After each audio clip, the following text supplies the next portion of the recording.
Hey everyone, welcome back to Podcast and Chill. This is where learning English feels like chatting with friends. Gwen, our audience loves episodes with learning tips. Today we'll show how to learn English without feeling like you're studying. It's not about shortcuts. It's about smart learning habits. Many learners find traditional methods stressful. So friends, let me ask you, have you ever memorized vocabulary for hours, only to forget everything the next day? Or felt too nervous to speak, even when you knew the grammar perfectly? What if we told you there's a better way? Today, we'll share 6 simple habits to learn English naturally. These habits fit perfectly into your daily routine. No textbooks required, no stressful memorization. Don't forget to check our free PDF guide in the description. Let's get started with habit number 1.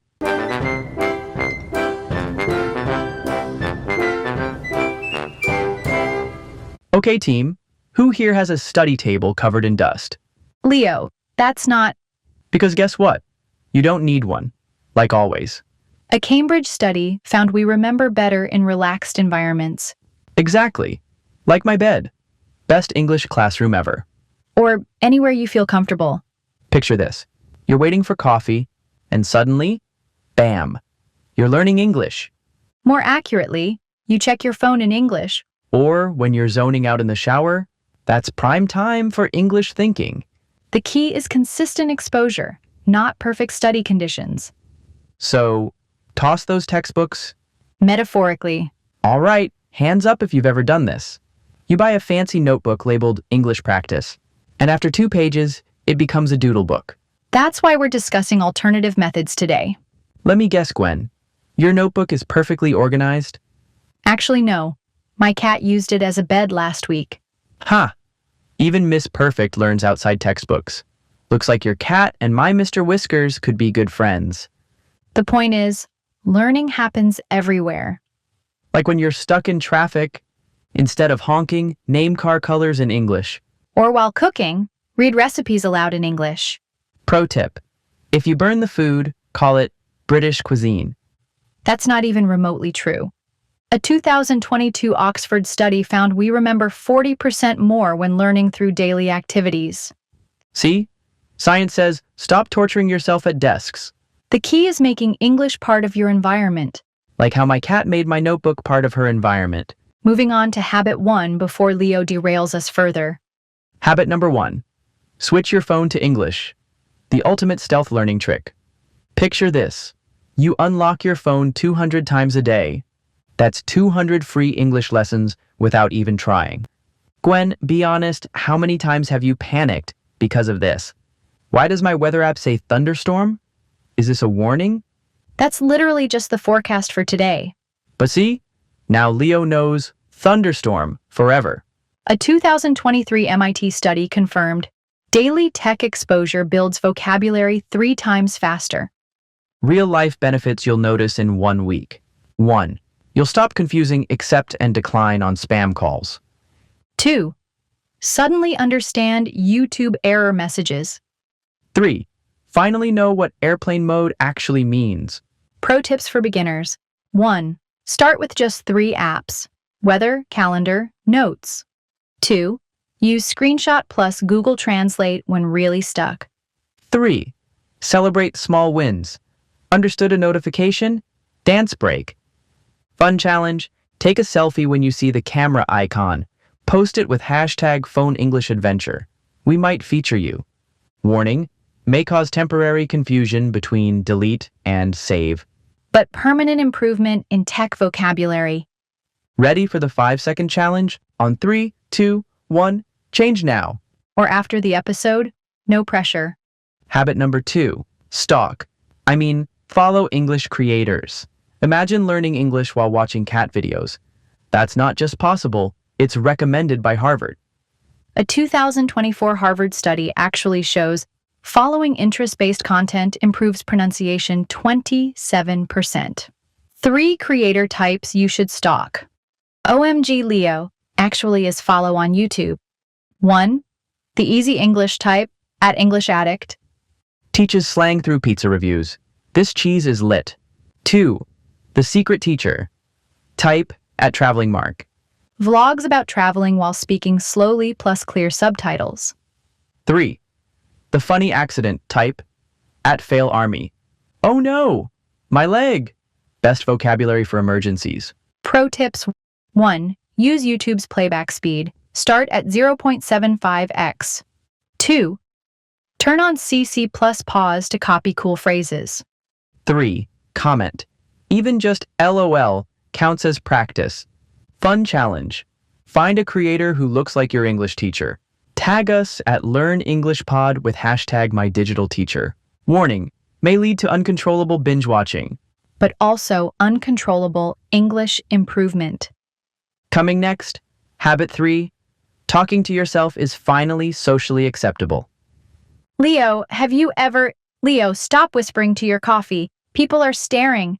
I'm practicing Habit 3. Oh, lovely latte. See? Science says this builds fluency.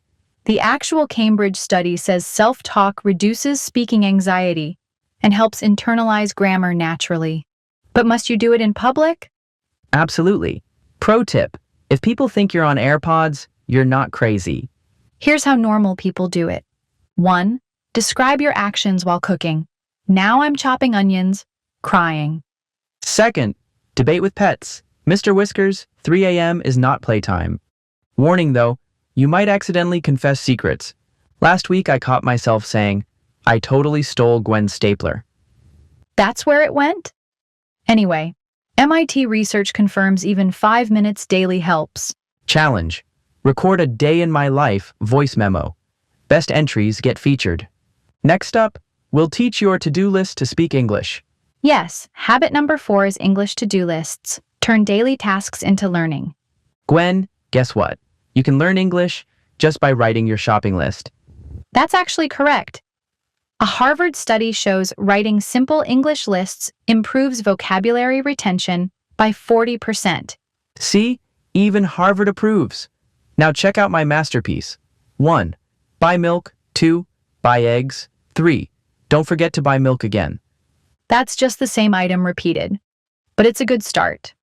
Why don't we show some practical examples? Great idea. Here's my morning routine list. 1. Wake up. 2. Try to wake up. 3. Seriously, wake up. Let's try something more practical. How about 1. Wash dishes. 2. Do laundry. 3. Practice English for 10 minutes. Boring. Where's the fun? Mine says 1. Dance to English songs. 2. Watch funny cat videos in English. 3. Reward myself with ice cream for being awesome. Actually, that's not bad. The key is making it enjoyable while learning practical vocabulary. Exactly. And here's a pro tip. Use your phone's reminder app in English. That way you'll see English every time you check your phone. That's excellent advice. And for our viewers, try starting with just 3 items per list in simple English. Challenge time. Today, write your to-do list in English and share it with #EnglishToList. Remember, small steps lead to big improvements. Happy listing, everyone. Now for habit 5, sticky notes everywhere. Learn English without trying. Gwen, I've turned my entire apartment into an English textbook. Let me guess. You labeled everything, including your cat? Mr. Whiskers is now officially the fluffy alarm clock. While amusing, research shows this passive exposure method helps vocabulary stick 30% better. See this fridge? It's now my food storage device. And my bed? Dream Production Center. Maybe start with more practical labels first, like light switch or coffee maker. But where's the fun in that? I've even labeled my bathroom mirror. Handsome generator. Focus, Leo. The key is putting notes where you'll see them most. Fridge, computer, front door. Ooh, what if we make it a game? Every time you see a note, say the word out loud. That's actually brilliant. It adds active practice to passive learning. Challenge, take photos of your funniest sticky notes and tag Sticky English. Just remember, the goal is learning, not redecorating your entire house. Next up, the secret power of doing chores in English. Habit number 6, learn English while doing chores. Gwen, I just discovered you can become fluent in English while washing dishes. That's actually backed by science. Passive listening builds language intuition. Exactly. I've been playing cooking shows while cooking. Yesterday, I learned Zimmer while burning my soup. While innovative, maybe start with podcasts at 0.75x speed first. Nah, I prefer singing in the shower. Today's hit, Watermelon Sugar with wrong lyrics. The point is to make English part of your environment. Try audiobooks while cleaning or news podcasts while folding laundry. How about this? Every time you hear a new word, use it in a sentence before finishing the chore. That's actually brilliant active recall practice. Just maybe don't try it with sharp objects. Challenge time. Tonight, pair one chore with English content and tell us what you learned. Remember, consistency beats intensity. Even 15 minutes daily makes a difference. Let's review some key phrases from today's episode. Leo, why don't you start with our first phrase? Sure thing, Gwen. Our first phrase is passive exposure. This means learning without consciously trying, just by being around the language. For example, changing my phone to English gave me passive exposure to tech vocabulary. Excellent example, Leo. Next, we have neural connections. This refers to pathways your brain creates when you repeat information. For instance, listening to English podcasts daily strengthens my neural connections for the language. That makes perfect sense. Our third phrase is active recall. This means practicing by retrieving information from memory. Like when I tried to remember words from my sticky notes without looking at them. Exactly right, Leo. Now for consistency beats intensity. This means regular practice is more effective than occasional long sessions. For example, studying English 20 minutes daily works better than 2 hours once a week. That's so true. Finally, we have interest-based learning. This means using content you enjoy to learn more effectively. Like when I learned cooking terms by watching baking shows in English. Perfect example to wrap up our vocabulary review. Now let's discuss some questions about today's topic. First question, which of these 6 habits do you think is easiest to start with? For me, switching phone language is simplest. Just one setting change. But talking to yourself is fun. You can do it anywhere, even in the shower. Second question, what's your biggest challenge when learning English? Mine is remembering vocabulary. That's why sticky notes help so much. For many learners, it's finding time to practice consistently. Hey listeners, we want to hear your thoughts. Which habit will you try first? Tell us in the comments. And what other learning without studying tricks do you use? We'll feature the best answers in our next episode. Wow, we've covered all 6 habits. Let's do a quick recap. Habit 1. Phone in English, your pocket-sized teacher. Habit 2. Follow creators. Learn from people you actually like. Habit 3. Talk to yourself. The only conversation where you're always right. Habit 4. English to-do lists. Productivity meets language learning. Habit 5. Sticky notes everywhere. Your home becomes a classroom. And habit 6. Learn while doing chores. Multitasking at its finest. Now for our golden advice, don't try to do all 6 at once. Exactly. Pick just 1 to 2 to start. I recommend beginning with your phone language. Consistency is key. Even 10 minutes daily is better than 1 hour weekly. And make it fun. If you hate doing it, you won't stick with it. Our final challenge, choose one habit to try this week and tell us about it. Remember, small steps lead to big results. You've got this. And if you fail, just blame it on your cat like I do. Kidding, mostly. That's all for today's episode of Podcast and Chill. Remember, folks, you don't have to study hard, just study smart. Try just one habit this week. Small steps lead to big results. And don't forget to grab your free PDF guide in the description. Was this episode helpful? Smash that like button so we know. Comment which habit you're trying first. We read every comment. Until then, keep chilling and learning.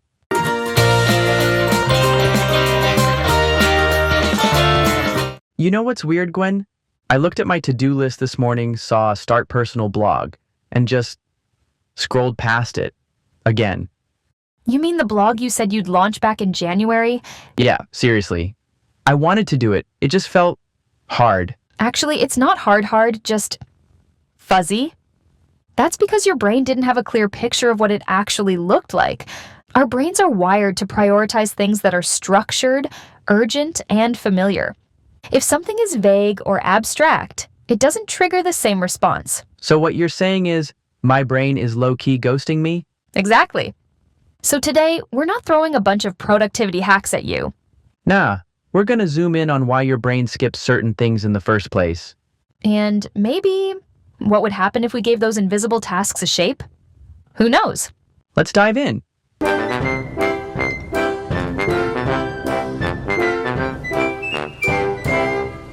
All right, let me guess, Leo.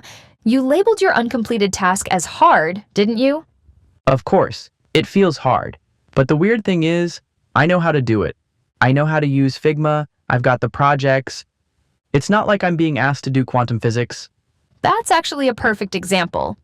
Most of the things we call hard aren't hard because we lack skills or intelligence. They're hard because they're vague. There's no clear starting point. Yes, it's like the task is just fog, emotional fog. Exactly. There's this concept in neuroscience called cognitive clarity. A study from Stanford in 2019 showed that tasks with unclear outcomes or undefined steps cause the brain to delay activation of goal-oriented areas. In short, if your brain doesn't see what to do next, it stalls. So basically, our brain is like a GPS. If it doesn't see the route, it doesn't move. No starting point, no go. That's right. Now compare that with something like filling out a form online. You see fields, steps, a big submit button. Boom. Easy. Structured tasks give the brain dopamine checkpoints because you know what you're doing and what comes next. And what you'll get? Grocery shopping? Same thing. You know the route, you get a reward. Chips. Or like vegetables, if you're Gwen. Of course, because it's good for my health. Excuse me? I eat vegetables and chips. Balance. Fair. But let's test this. When I had to organize a workshop last year, I put it off for weeks. I kept saying it's hard, but what I meant was I don't even know what slide goes first. Right. No mental template, no imagined structure. Hard tasks don't get rejected, they get quietly avoided. I wasn't scared of doing it. I just didn't notice it anymore. Because your brain is trained to chase clarity. In 2020, Columbia University researchers published a study on task salience. Basically, how the brain ranks tasks. They found that the less specific a task is, the less mental priority it gets. It's not a conscious decision, so your brain just shuffles it to the bottom. Urgent and clear things go to the top. Vague things, even important ones, get ghosted. So if we really break it down, tasks that feel easy are often those with a predefined structure, clear rewards, and obvious next steps. Easy tasks are like IKEA furniture with instructions, checklist, deadline, clear reward. Your brain says, oh, I know what to do, and I know when I'll be done. Good example, Leo. And tasks that feel hard are usually the ones that lack form. They're creative, personal, or abstract, and your brain doesn't naturally know how to begin, just because your brain couldn't see the first move. All right, Gwen, so we just exposed the sneaky truth. A lot of hard tasks aren't actually hard. They're just invisible. So now, the big question is, how do we make those invisible tasks visible? How do we trick the brain into stepping forward when the path isn't lit? Like, we shine a flashlight on the fog? Actually, yeah.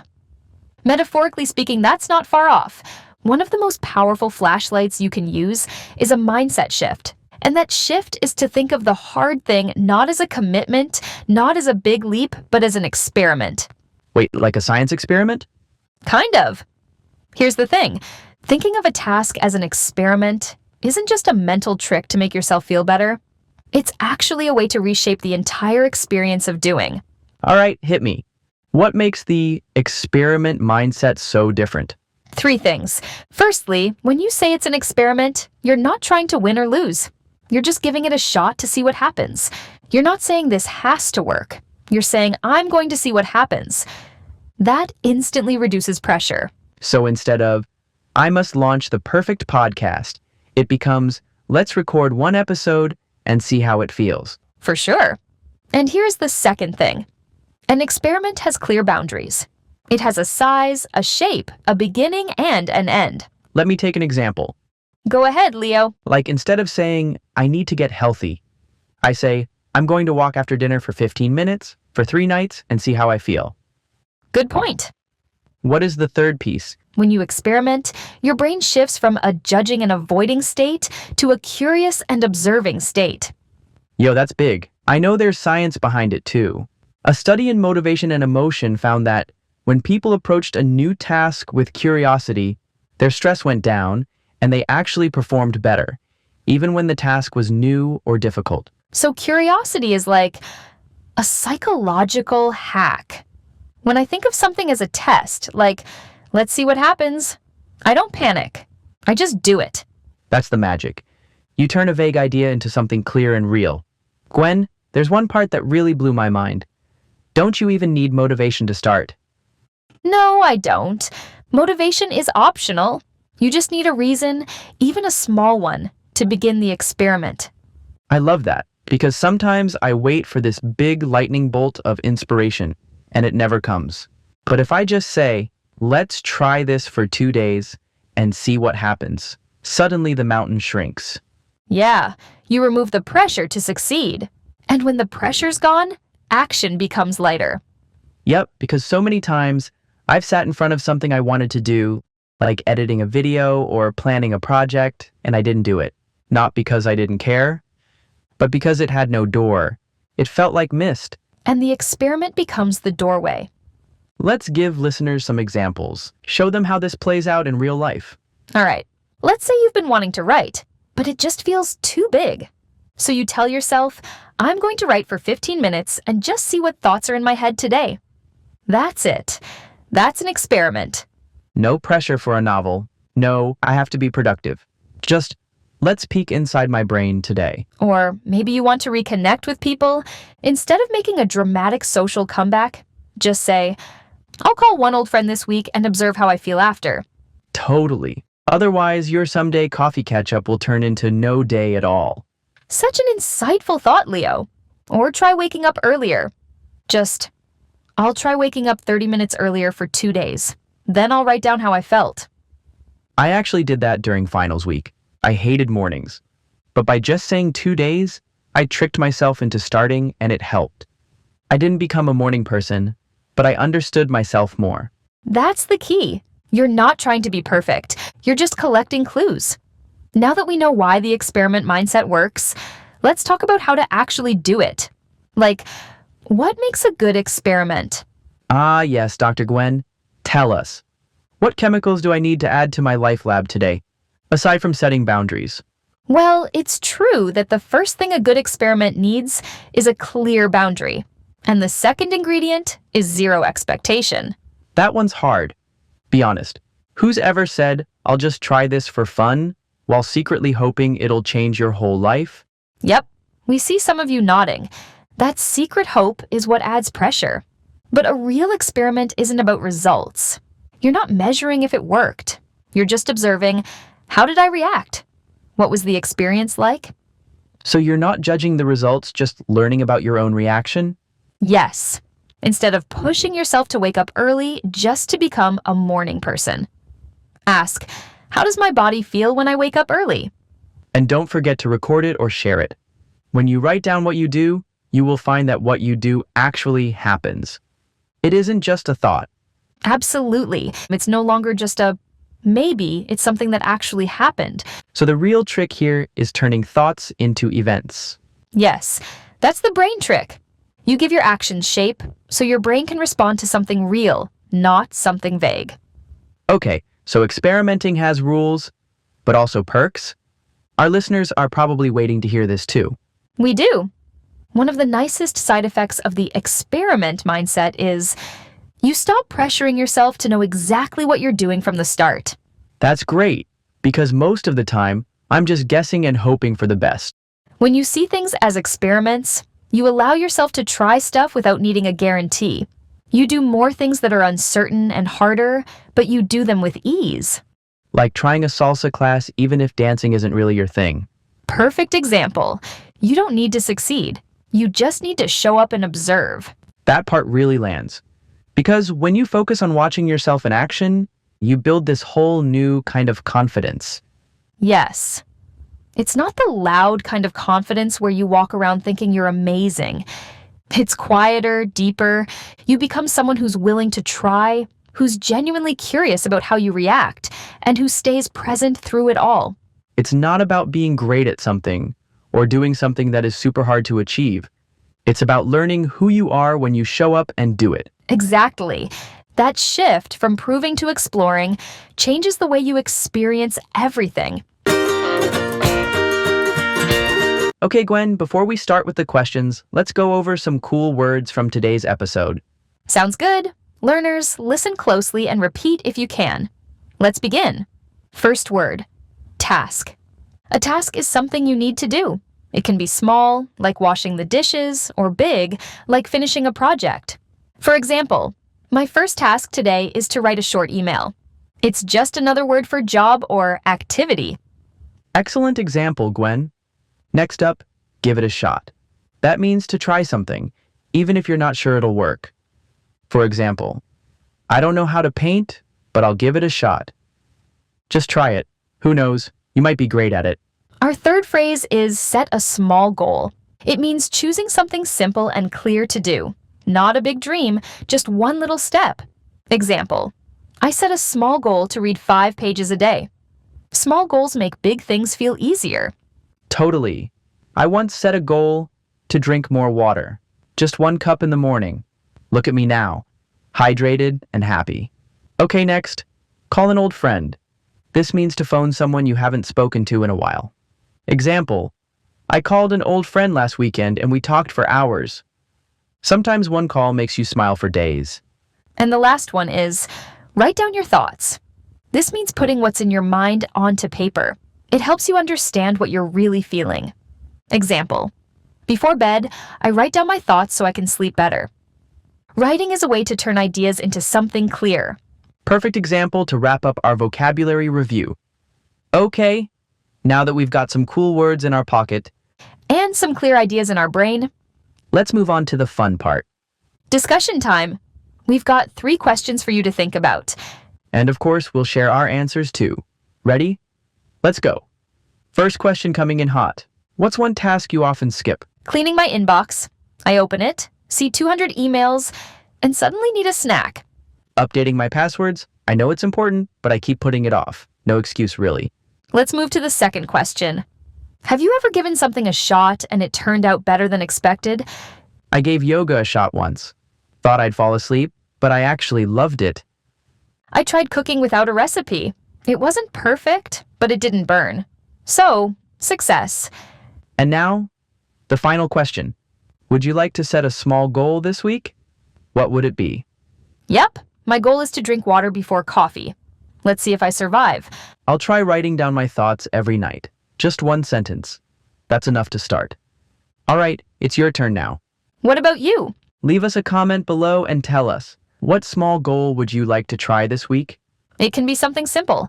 1 step is all it takes. We read every comment and we might even try your idea ourselves.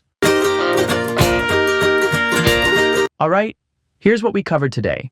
If you want to trick your brain to do hard things without freaking out, try it like an experiment. Right?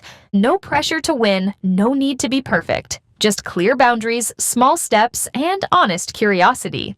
You don't have to feel ready. You just have to be open. Then, you will unlock a version of yourself that's braver, calmer, and more present. So whether it's writing that blog, calling a friend, or waking up early, don't make it a big deal. This will make your brain think that the difficult thing will turn into something completely doable. Thanks for tuning in. And remember, clarity isn't something you wait for. It's something you create, one small, curious step at a time. See you next time.